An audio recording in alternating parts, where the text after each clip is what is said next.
안녕하세요. 션박의 사진에게 51번째 시간입니다. 오늘 제가 준비한 주제는 순수 예술 사진작가가 유명해지려면 오히려 디지털의 흔적을 지워야 되지 않을까라는 주제예요. 여기서 제가 가지고 들어오는 작가는 누구냐? 여러분들이 잘 알고 있는 바로 권호상 작가님이세요. 사진 조각 작가로 유명하시죠. 실제 전공은 홍대에서 조소를 하셨고 석사도 조소를 하셨기 때문에 베이스 자체는 조각으로 보셔야 되는 거예요. 조각인데 사진이라는 게 먼저 붙잖아요. 이 사진이 어떻게 보면 조각 앞에 있다. 조각 사진이라고는 하지 않으니까요. 그만큼 사진이 더 베이스긴 한데 이 작가님의 베이스먼트, 공부한 어떤 이력 자체는 조소에 가까운 작가라는 거죠. 여기서 재밌는 건 뭐냐면 기본적으로 사진이 가지고 있는 디지털이 가지고 있는 힘, 지금 제가 얘기하고 싶은 카메라들이 몇 개 있어요. 니콘 ZR이라고 올해 출시됐잖아요. 소니 A7 마크 3가 이 소니의 미러리스 시장을 확 가져올 수 있는 아주 명기라고 보는 카메라인데, 이 니콘이 이제 레드 카메라 인수하면서 니콘이 이제는 어떻게 보면 최상위 브랜드가 되지 않을까라는 얘기가 나올 정도로 이 영화적인 필름적인 느낌이라든지 필름만이 갖고 있는 영화적인 느낌이라든지 이런 것들이 요즘 시장에서는 아주 레시피라고 해가지고 촬영하는 즉시 이미지를 구현해주는 느낌이 굉장히 강해졌잖아요. 특히 이제 니콘 같은 경우에는 레드 카메라가 가지고 있는 어떤 색감이라든지 이런 것들을 이제 미러리스인 ZR에 입힐 수도 있다라는 거. 10년 전만 해도 레드 카메라 빌리러 막 갔었잖아요. 레드가 갖고 있는 어떤 색감을 구현하기 위해서 큰 장비를 싣고 거기에 맞는 배터리를 끼우고 하드를 끼우고 SSD를 끼우고, 저도 이제 단편 영화 장편 영화 찍어봤지만 스칼렛이라든지 여러 가지 브랜드가 또 안에 존재하잖아요. 이 레드 카메라 한번 쓰는데 어마어마한 돈도 많이 들지만 인력도 많이 들었다는 거죠. 어쨌든 간에 디지털이 구현할 수 있는 영화적인 요소들을 이제는 미러리스 안에 가지고 들어왔다라는 건데, 중요한 건 뭐냐면 권호성 작가는 과연 니콘의 ZR을 쓸까요? 아니면 소니의 RX1, R3 있잖아요. 뭐 단렌즈를 껴서 붙여서 나오는데 500만 원이 넘는 굉장히 비싼 가격이긴 하지만 6천만 화소를 가지고 있는 거죠. 이 6천만 화소 저도 이제 카메라 좋아하다 보니까 들어가 보면 35mm로 찍어요. 35mm 단렌즈인데 50mm 화각도 보여주고 70mm 화각도 보여주는 거죠. 쉽게 해갖고 렌즈를 갈아 끼면서 화각을 보여주는 게 아니라 그 픽셀이 가지고 있는 것들을 줄여가면서 50mm랑 70mm를 찍는 거예요. 이런 건 뭐냐? 직관적으로 바로 너가 70mm 보고 찍는 느낌으로 찍어 라고 하는 거거든요. 문제는 화소는 좀 줄어들 거야 라고 생각을 하는 건데, 야, 여기서 놀라운 건 뭐냐면 그 찍은 사진 다시 컴퓨터로 옮겨보면 컴퓨터 안에서 35mm 화각을 가지고 있는 거예요. 패션에서 혹시 모르기 때문에 감독님들이 조금 더 넓게 찍거든요. 왜냐면 디자이너들이 잘라낼 수도 있고 나중에 봤을 때 너무 타이트하게 찍으면 수정과 보정을 할 수 있는 공간이 적잖아요. 이러다 보니까 소니 카메라 RX1, R3는 그거를 미리 방어하는 자세로 디지털화 시켜놓은 거죠. 제가 학부 때 필름 카메라로 수업을 듣고 칼라 필름 수업을 듣고 그 다음에 뭘 했냐, 캐논의 20D를 사가지고 흑백 사진을 찍으러 다녔어요. 근데 그때도 이제 CR2 로우 파일이라고 그러죠. 로우 플러스 JPG로 찍었는데 사진을 찍으면 JPG가 나와요. 근데 그 JPG 자체가 흑백으로 보이는 거죠. 왜냐하면 모드를 블랙 앤 화이트로 바꿨으니까요. 그래서 이제 흑백 필름을 쓰지 않아도 흑백 느낌을 가지고 찍는데, 집에 와갖고 이제 메모리 카드, CF 메모리 카드죠, 넣고 컴퓨터에 보면 CR2 안에는 컬러가 남아있잖아요. 여러분들 웬만큼 사진 좋아하시는 분들은 다 경험했을 상황인데, 그만큼 디지털이라는 거는 신호 자체를 두 가지 채널을 갖게 해가지고 하나의 JPG는 액정 안에서 흑백을 보여주고 나머지 저장되어 있는 것들 컴퓨터로 옮겨봤을 때는 이 로우 파일이 존재하는데 거기에는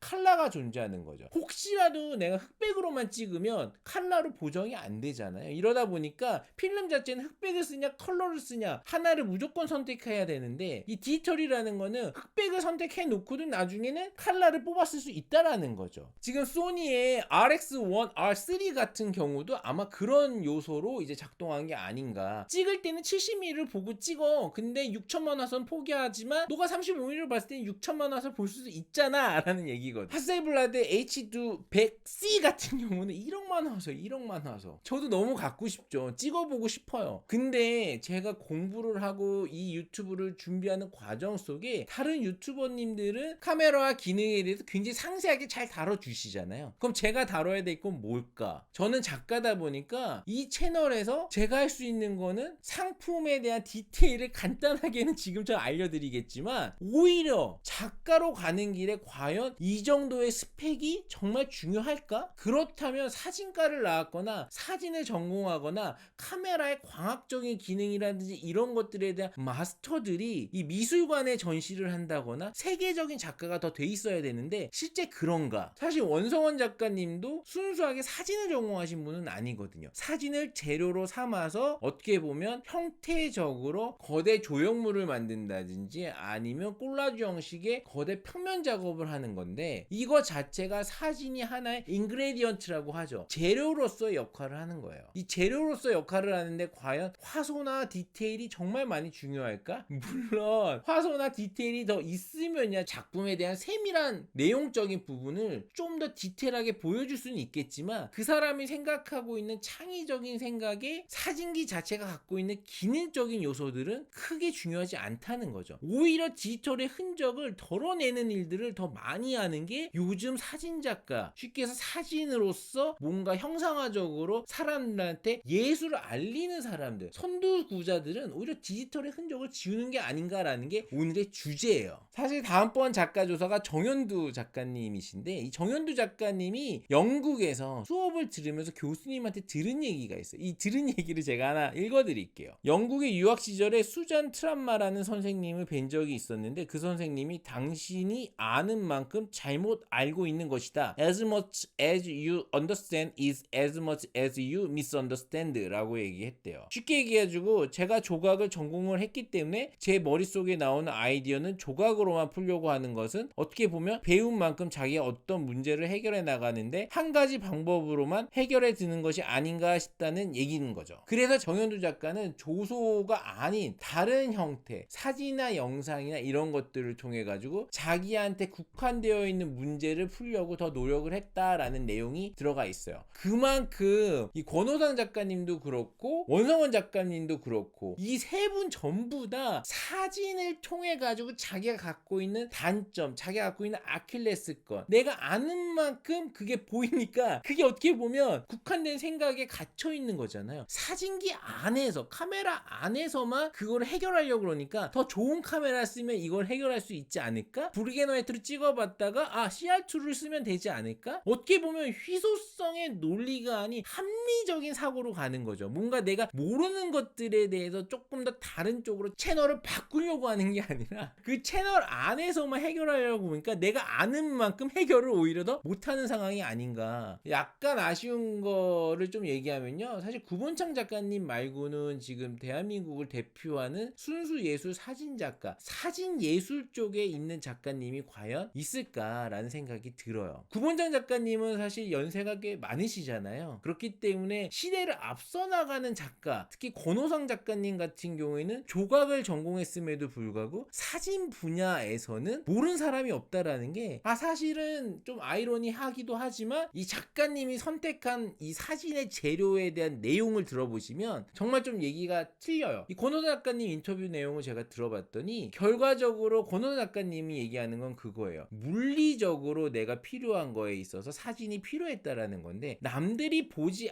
않는 것들, 남들이 생각하지 않는 것들에 대한 구현을 한번 해보기로 결심을 했다라는 거죠. 그거 자체가 사진에 대한 오브제를 가지고 자르고 오리고 해가지고 이거를 이어 붙임으로 해서 하나의 조형물, 조각상을 만들어 보면 어떨까라는 생각으로 시작을 한 건데, 사실은 이 사진 작업 자체가 이 돌을 찍었던 사진이 있어요, 초창기에. 그래서 돌멩이 자체가 갖고 있는 어떤 묵직하면 무거움이 존재하는데 그 안이 텅 비어 있는 거죠, 공갈빵처럼. 근데 사진에 막 붙여가지고 그 텍스처, 사진이 가지고 있는 평면적인 작업이긴 하지만 그 빛감이라든지 색깔이라든지 톤이라는 것들을 조금씩 바꿔가면서 사진을 촬영한 후에 그거를 오려 붙이면서 그 형태를 만들었는데, 누가 보면 이게 굉장히 무거운 것처럼 느껴지지만 사실 안이 비어있는 사진 조각이라는 물리적인 부분이 아닌 물성적인 부분에서 사진이 가지고 있는 어떤 매력에서 권호상 작가님은 매력을 느꼈던 것 같아요. 그렇기 때문에 자신이 전공한 조각 안에 사진이라는 매개체를 가지고 들어온 거겠죠. 그 다음 재밌는 내용은 뭐냐면 뭐 GD라든지 아니면 연예인, 특히 외국 연예인 같은 경우에는 사실은 사진 촬영하는 게 대부분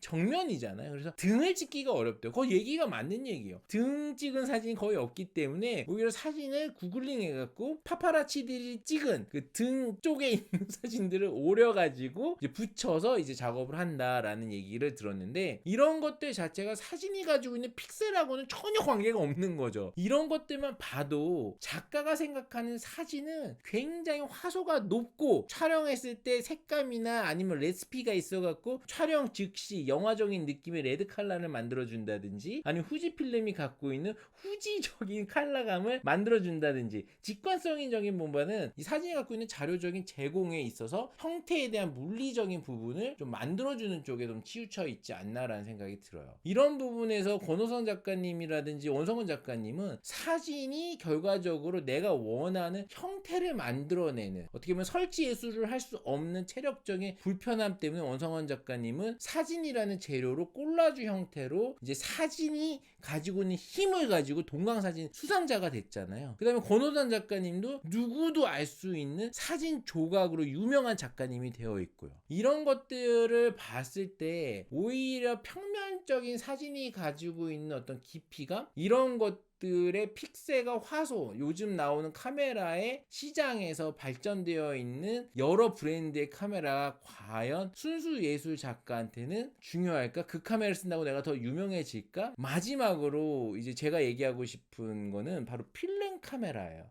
이 필름이 가지고 있는 형태는 35mm라고 하는 필름, 그 다음 매그넘 작가라고 하는, 제가 이제 매그넘 전시 보고도 이제 유튜브를 찍었는데 작가님들끼리 굉장히 교류가 많았잖아요. 매그넘 작가라는 타이틀을 가지고요. 이거 자체가 가지고 있는 거는 물리적으로 필름이 표현할 수 있는 크기 35mm 밖에 안 되는 작은 필름, 그 다음에 브랜드가 많았겠지만 그래도 라이카라고 하는 브랜드가 있었다고 하지만 이 라이카의 35mm 필름을 꽂아야 어쨌든 프린트해서 나올 수 있는 크기는 정해져 있잖아요. 그래서 이나지 자체가 크지도 않았기 때문에 그냥 A4보다 더 커지게끔 뽑을 수는 있겠지만 픽셀이 나가고 뭔가 디테일이 죽고, 그렇기 때문에 오히려 한계를 두고 기본적으로 이미지가 펌핑 된다거나 더 크게 뽑을 수 있다거나 보정을 할 수 있다거나 후반 작업을 더 쓸 수 있는 여유로운 픽셀과 사이즈와 이미지 크기가 없기 때문에 오히려 지금에 와서는 그 많은 작은 사진들을 모아서 하나의 스토리를 만들 수 있고 스토리텔링이 되는 게 아닌가. 사진의 크기가 과연 중요한가라는 생각이 좀 들더라고요. 그렇기 때문에 지금의 사진 작가들이 순수 예술 영역에서는 자신의 색깔을 내는 데 있어서 과연 이미지를 많이 키워서 뽑을 수 있는 이미지의 크기가 과연 중요한가, 그만큼의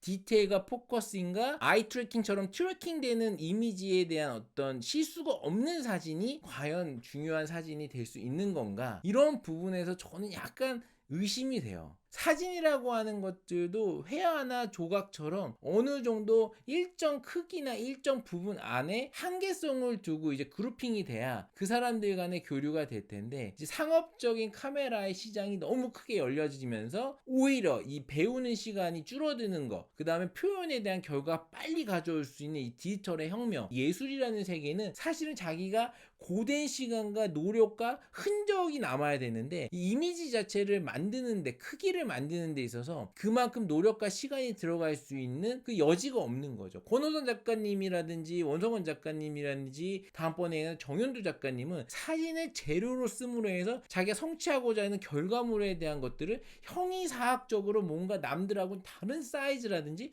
물리적인 크기로 접근을 하잖아요. 아니면 뭐 매그넘 작가처럼 한계가 되어 있는 필름이라는 한계성 안에서 스토리를 만드는 작가들끼리 만나서 하나의 전시를 열 수 있으면 모르겠는데, 이것도 저것도 아닌 상황에서는 아마추어 사진 작가님들에게 훨씬 더 큰 길이 열린 거죠. 다른 일로 힘들게 번 돈을 비싼 카메라를 사서 비싼 화소와 비싼 이미지 디테일로만 승부를 건다 그러면 과연 디지털의 흔적을 계속 유지하려고 하는 기존의 순수 예술사진 작가님들이 설 자리가 있을까라는 게 오늘의 주제였습니다. 여러분들, 제 얘기가 올바르게 하는 얘기는 아니지만 그래도 디지털의 흔적을 빨리 지우고 우리가 가져가야 되는, 사진이 가져가야 되는 것들을 전공자가 됐다 하더라도 뭔가 사진을 재료를 통해 가지고 조금 더 위로 갈 수 있는 예술의 영역으로 갈 수 있는 길이 있다면 그건 한 번쯤 고민해 봐야 되지 않을까라는 게 오늘의 주제였습니다. 여러분, 이번 주제가 재밌으셨다면 구독, 좋아요 좀